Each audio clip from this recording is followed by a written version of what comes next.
You got your snacks, your cuddle buddy. Adidas, check.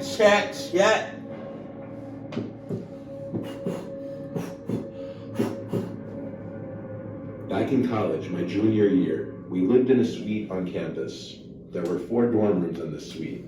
It was half of my friend group in the suite, and we all shared a common room and a small kitchenette. Our friend Cody, who was originally in the suite with us, ended up moving off campus to an apartment with his friend. So the school automatically assigned us a replacement, unfortunately. Oh. It was this kid named Rodney. He seemed normal enough. He had blonde, short hair. Because that's how they always seem. What's the title of this? 3 under, okay. That's how they always seem. First of all, you're going to add a new kid to the shits and find closed space. Without a background check? I don't think so, my niggas. So, with that being said, I'm going to need a background check. Double background check. A Gattor background check. An Adidas background check. Background check on a background check on a background check on a background check. I need to know the shoes that he be copping. I need to know the waters that he be drinking. Because if it's Dasani, don't talk to me at all. That shit is disgusting. What's a soda brand doing making water? I had Dasani a few weeks ago. I damn near died. I kid you not. Jesus. I need to know his past life, what he was doing. I need to know his future plans. I need to know if he's going to be rocking with Nike or Adidas. I need to know his parents, his foster parents, right? I need to know everything about this mother clucker from head to toe. You think I'm playing? I'm dead ass. A patchy light beard, almost non-existent eyebrows, and he was really tall. No eyebrows.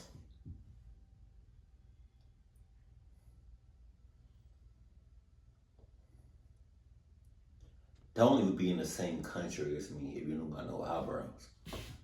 Built but like 6'4". He was in the far corner of the suite, next to my room. We each had our own room, so there was 4 of us in the suite. Rodney seemed to keep to himself the first few days, until one day, I came back from class and he was sitting in the living room. He said he had to tell me something, and then told me he has parasomnia, which was the reason he was transferred from his previous dorm. What? I didn't know what that was, until he explained that it's a sleep disorder that may cause him to talk or yell in his sleep due to night terrors. So, possess.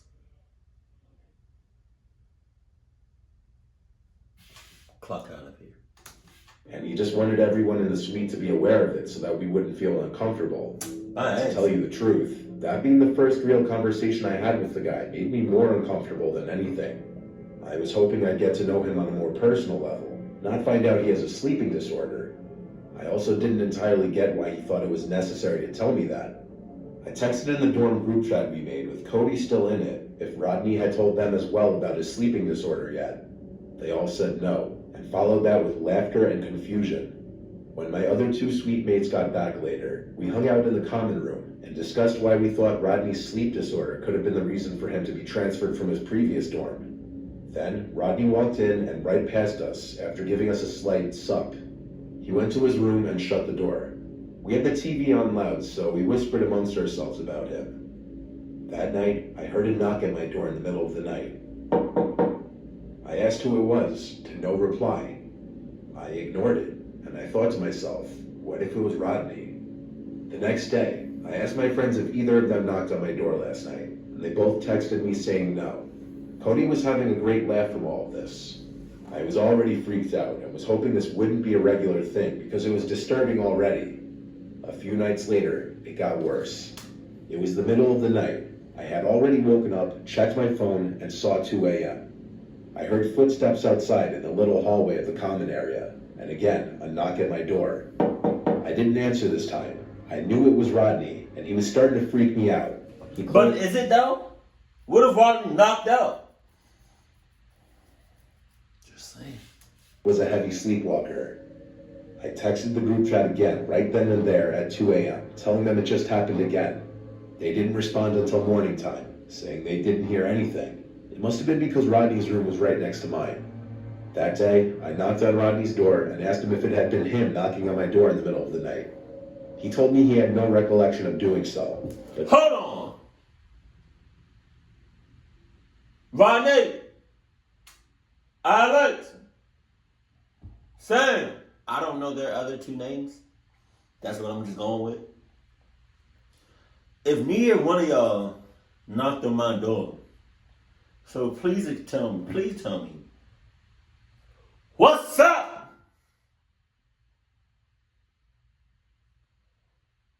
What's up?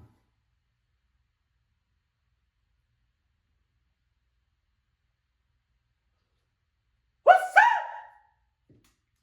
I apologized because he didn't mention that part of his parasomnia is sleepwalking. Okay. He told me it was completely harmless and to not worry. But I didn't exactly view it as completely harmless if it was waking me up in the middle of the night, freaking me out. A certain amount of time passed that I can't remember, probably less than 4 days. There hadn't been any other random middle of the night knocks on the door, which I was happy about. But this story wouldn't be told if something else didn't happen. I woke up to noise in my room. I looked around the dark room and spotted Rodney, in the corner of the room facing the wall, muttering to himself. I said Rodney's name, and he turned in my direction and kept saying, "Open the door, open the door." I was genuinely disturbed. He looked in my direction, but it didn't seem like he was looking at me, rather through me. Oh, God. I saw a smile on his face, and I heard what seemed to be a small laugh as he walked out of the room and out of my view. I didn't know if I was supposed to wake him up or not. I know nothing about sleepwalking and sleep disorders. There was silence now. I grabbed my phone and was about to text my friends, but I was interrupted by this deafeningly loud banging on a door outside, accompanied with Rodney's voice screaming, "Open the door."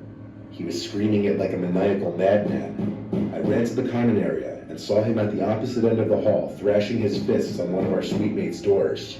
I ran to Rodney and started shaking him to wake up. My two friends came out of their rooms to the commotion as well, and we all... Don't you get it? Don't you understand by now? You don't get it, do you? Do y'all get it?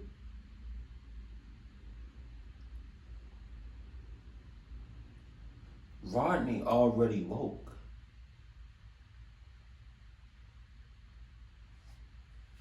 Started to shake Rodney until he stopped, looked at all three of us, and with this blank look on his face, said, "I'm sorry, guys," and walked to his room and shut the door. The three of us stood there in shock, not even knowing what to say or do. A neighboring room must have called campus police because they showed up at our door. We had to tell them the truth. Rodney spoke with them for a while, then he went back to his room. I made sure not to leave my room unlocked again that night. The next day, Rodney was gone, without a trace of him ever having been there. Like I said, I know nothing about sleepwalking or any of that stuff, but that didn't look like sleepwalking to me. I don't know what was or is currently going on in that guy's head, but he needs to get help. I hope he did. The right kind of help.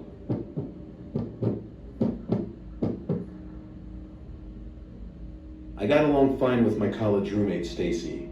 She was a messy one sometimes, but other than that, we had no problems. We'd lend each other stuff all the time. At our school, we had bunk beds, which I think are kind of unusual in college dorms. I was on the top bunk because I was the lighter sleeper, and Stacy was always constantly getting up in the middle of the night, so she'd definitely be waking me up if I were on the bottom. There was this one night that still sticks with me to this day, only because I don't really know how to logically explain it. Stacy and I were in our room studying. I was at my desk and she was in her bed. I had a big presentation the next day for one of my classes, so I was just going over my talking points again. In fact, I practiced them to Stacy a few times, and she acted as my audience, then asking questions afterwards. She told me I could borrow one of her tops tomorrow if I need to for my presentation, as I didn't have any nice, formal kinds of tops with me at school. After helping me review, she went back to her studying for a little more, then she went to sleep. I wasn't done studying, but as a courtesy, I turned off my desk lamp and went up to my bunk and kept studying there on my laptop. Stacy would snore sometimes, So when she started snoring, I knew she was asleep. I continued my studying and rehearsing for another half hour to an hour before closing my laptop screen, putting it at the end of my bed, then going to sleep. I woke up at like 5 a.m. when light was just barely starting to creep into the almost pitch black room through the windows. I heard Stacy down below me, walking around. I groggily said Stacy's name, and she answered with, "Mm-hmm." I asked her if I could still borrow a nice top to wear for my presentation later that day. She went, "Mm-hmm," again, and I heard... But was it like a... Or was it like a... mm-hmm. Because there's a difference between and a... her open her closet door. I said thanks. I looked down at her and saw her bent over in the closet. Then she got out and waved at me as she went to leave the dorm. The sound of the door closing snaps me out of my daze just a bit more. I remember grabbing my phone to check the time, and just to naturally check for any notifications. It was around 5 a.m. I wondered where Stacy could have been going. Most likely the bathroom, like she often would in the middle of the night. The waving was just a bit unusual, though. But then I heard a snore from below me in the lower bunk. At first I thought I imagined it. Like, how could that be possible? I peered my head over the edge of the top bunk, and there was Stacy under the sheets. Oh my God. Did I just dream seeing Stacy in her closet? No, because I looked at the closet door, and it was still open. I quickly hurried to the door to the room and went out to look into the hallway on both sides. There wasn't a soul in sight, but it had been at least 5 minutes since I heard the door shut. I shook Stacy awake and told her someone was just in our room. It took a few moments for her to fully wake up and snap to reality, which she then showed major concern for and rushed to check her closet for anything stolen. Nothing was stolen, though. I still to this day don't know who that was or how she got in. I reported it to university police, but their investigation and review of the camera in the lobby of the building turned up nothing. What? But I know for a fact it wasn't a hallucination or dream. There was nothing on the cameras? That's cap. I think you're in cahoots. It was my freshman year in the University of Alabama. I had gotten my roommate's information a few weeks in advance, and his name was Brandon. This was back in 2013. We had been in contact in the weeks before classes would start. However, due to family-related reasons, Brandon had to switch to a different school right before classes even began. So for the first weekend, as everyone else was meeting their roommates, I was unpacking alone, still not yet assigned a replacement roommate. I did meet some of the other kids on my floor, though. They were nice. Then, that Sunday night, my roommate arrived. He was walking through the dorm hall with a backpack looking confused, and I asked him if he had just been transferred into this building, and he said yes. I asked him if he was in dorm number 5. That wasn't the actual number of my room, I'm just using that for the story. But he said yes, that was his room. So I shook his hand, gave him my name, and told him I was his roommate. He told me his name was Robert, but to call him Bob. Unusual, I'd never met someone named Robert who preferred to be called Bob. I led Bob to the dorm, in which I had already decorated and furnished on my side. His side was still empty. He plopped his backpack on his bed and looked at me and smiled for a bit, then said in a slight Turkish accent that he didn't have all of his stuff yet. He opened his backpack and pulled out a sheet which he threw over his bed. Since it was already past 9 and tomorrow was the first day of class, Bob and I just sat on our respective beds chatting. I tried to read his vibe at first, as you do when meeting a new person, let alone your roommate. I couldn't really get a good read on him, though. He seemed a little quieter. He had this very deep voice and maybe a slightly awkward vibe to him. But I was purposely not judging because people can be nervous when meeting other people for the first time. Anyway, eventually, after talking for a bit, Bob just laid flat on the bed with a sheet on it and used his backpack as a pillow. It looked incredibly uncomfortable. I had no idea how or why he was doing that. I offered him a pillow, and he accepted it. I eventually fell asleep past 10. And do you ever wake up to something, but you don't know what it was? Yep. That happened to me that night. I was confused why I woke up, because I didn't hear anything. But that was the freaky thing. It was dead silent in there, not even the sound of Bob breathing. I flipped to my side, and screamed at the tall figure looming over my bedside. I came to the realization that it was Bob after he started apologizing and said that he was just going to the bathroom. My heart was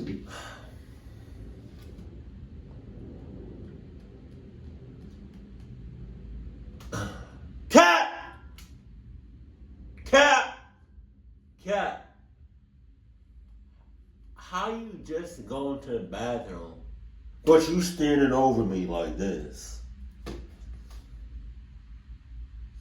Please explain to me in I don't know, Earth 1616 or whatever it's called. Explain to me what, how, like, how does that make sense? It doesn't make sense. How do you go from standing over somebody to, oh, I was looking for the bathroom?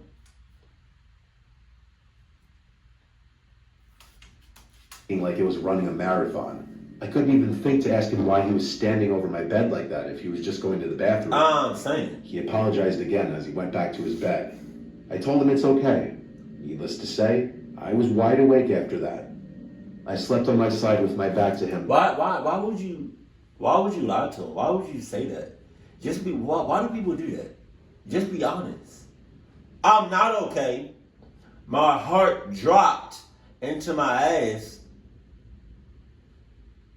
I'm shaking like shit. Speaking of shit, I shitted myself and simultaneously peed. You ever pee? Side note. You ever pee and pooped at the same time? Oh God, it feels so nice.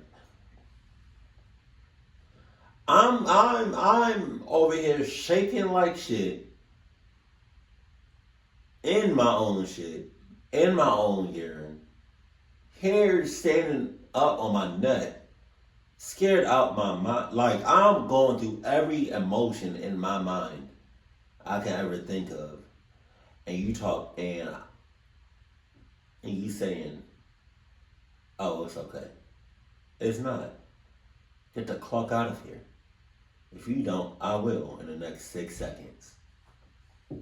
Rest of the night, though, trying to avoid the uncomfortableness.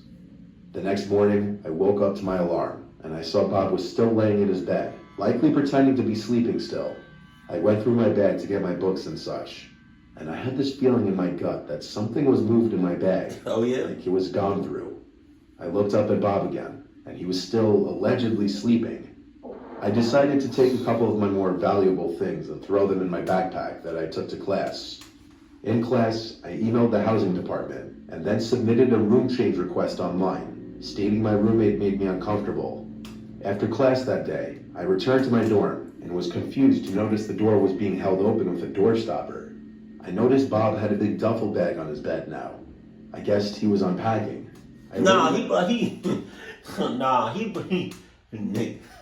He about to blow that bitch up. Or clutch.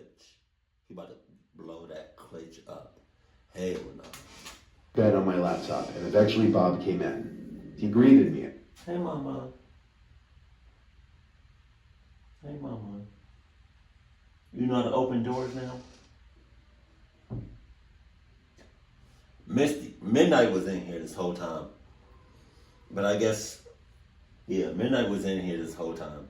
Then when Misty opened the door by herself, she came in and then Misty left, and then Midnight left. Jesus. Went to his bed, where he took his duffel bag and put it under the bed, and he literally just looked at me with this empty expression. I pretended to not really notice, but his weirdness was really bothering me. I finally looked back at him with not a friendly expression, and he gave me a slight nod. Then he climbed into his bed and just laid there on his phone. Eventually, I went out to the dining hall for dinner. When I came back, Bob was still there. I didn't know what his deal was, if he'd ever leave the dorm or what. I asked him if he had class that day. He said yes, but just one. That night, after turning the lights off, I noticed Bob leaning on the wall in his bed, facing me on his phone. I constantly felt like he was looking at me. I was anxious to get a response from the housing department, so I checked my email and saw they responded, but it wasn't the response I was hoping for. The lady who emailed me back expressed confusion in my request, stating my replacement roommate had not yet been assigned and that there should be no one else in the room with me. I looked at Bob, who looked back at me. I was about to ask him if he had his key to the room on him. I didn't ask that though. I put my laptop and other belongings in my backpack and duffel bag, as he just watched. He didn't say anything, and I think he knew that I knew. I left the room without saying anything, went to a safe place, and called campus police to report him. By the time they arrived to the dorms, Bob, or whatever his real name was gone, along with his little bit of stuff. I found out that night that he stole some clothes from me, my iPhone charger, and some of the food I stored in my closet. As for what he was doing watching me sleep, I could only imagine he was making sure I was asleep before going through my stuff. I had a completely random, possibly homeless person in my room for basically an entire 24 hours. Jesus. My real roommate moved in 2 days later. See, that's the thing about colleges, right? Like, I had my main college, but then over the years, I would visit, like, other colleges.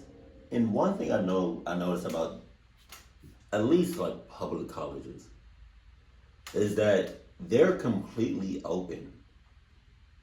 You know, like, I went to baby girl's college, right?